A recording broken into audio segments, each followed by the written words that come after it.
Marion County. A lot of times alcohol is involved and drugs are involved. And so when you say economics has two sides, but there is a moral issue. The other side says there isn't a moral issue. Well, the people that I guess in a sense I'm speaking for says there is a moral issue. And that moral issue has a wide spectrum. There are those who say it's a sin to drink.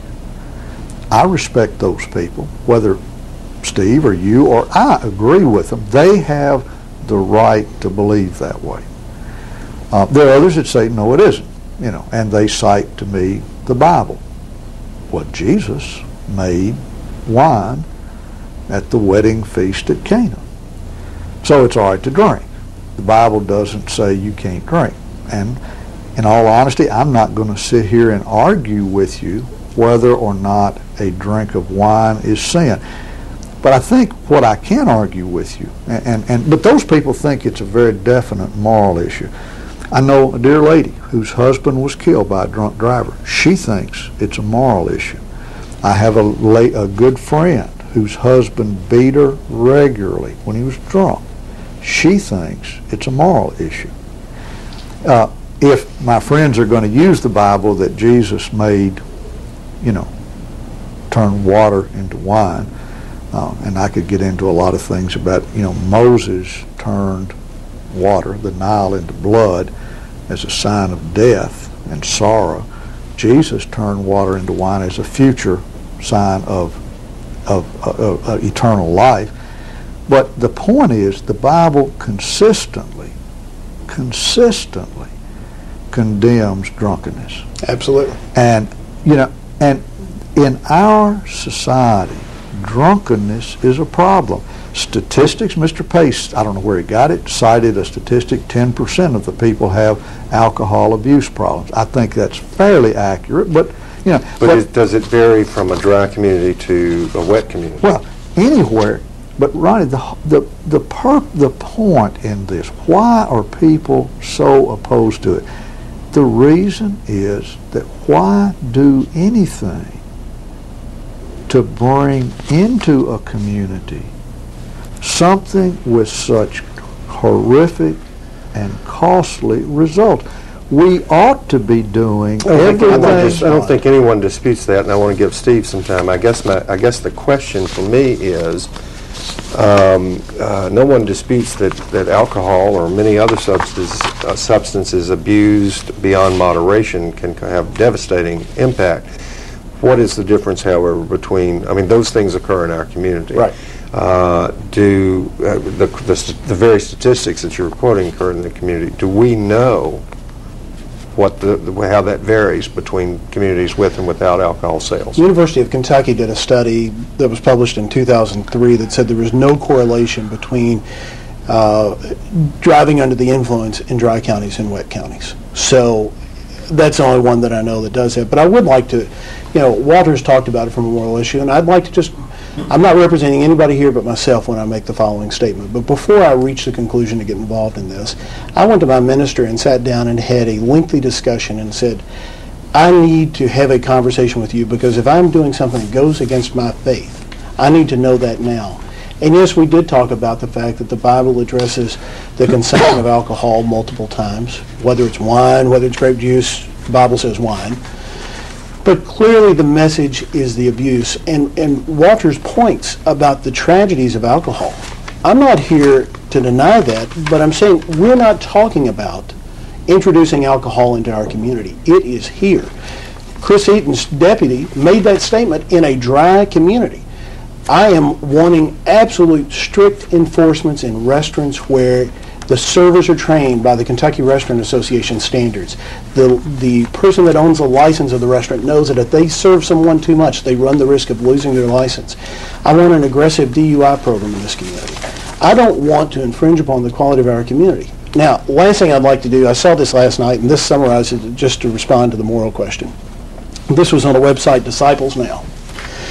And I thought this sounds very close because the topic was abuse, and a young lady writes a question, says, I have a question on morality to ask. The civil law where I live describes my hometown as being in a dry county. There was quite a stir around here when the law was stretched, so some restaurants could receive liquor licenses.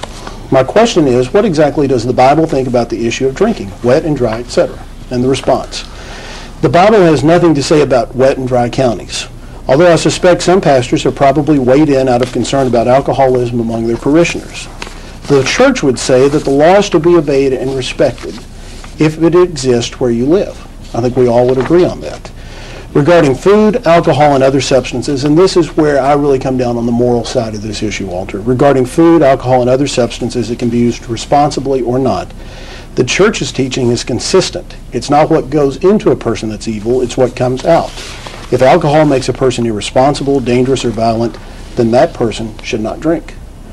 This is not, there are many people. It can be said for prescription drugs, it can be said for firearms, it can be said for automobiles. There are people that are going to abuse and misuse products.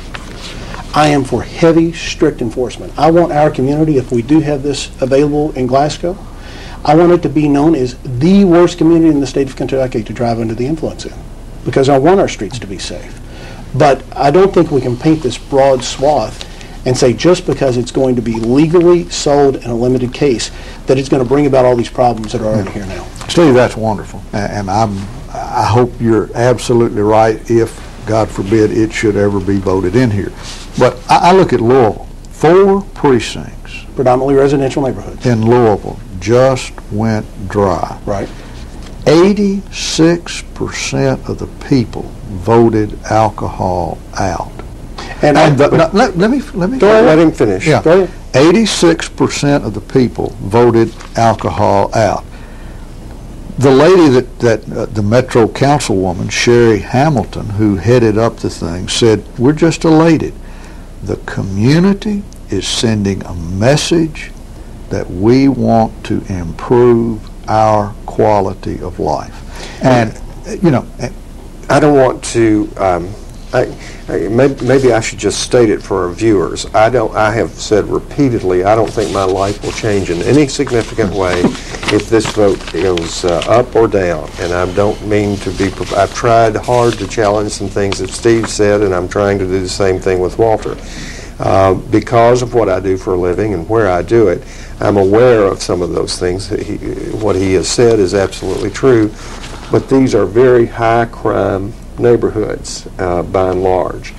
And no doubt alcohol is a contributing factor to that crime, but they are going to remain high crime neighborhoods because of demographics, economics, and so forth. And I would just real quickly. Okay, I would also like to add that the issue in those communities were bars and taverns that were causing the increased level of crime, and where the congregations, from the research that I did with that, not family restaurants or restaurants of the type that we're talking about that seat 100 and require that 70% of their food it was sales. probably the same amount of time. The point is, and the point that I'm trying to make is, our community, we spend thousands of dollars telling our kids don't use alcohol and drugs.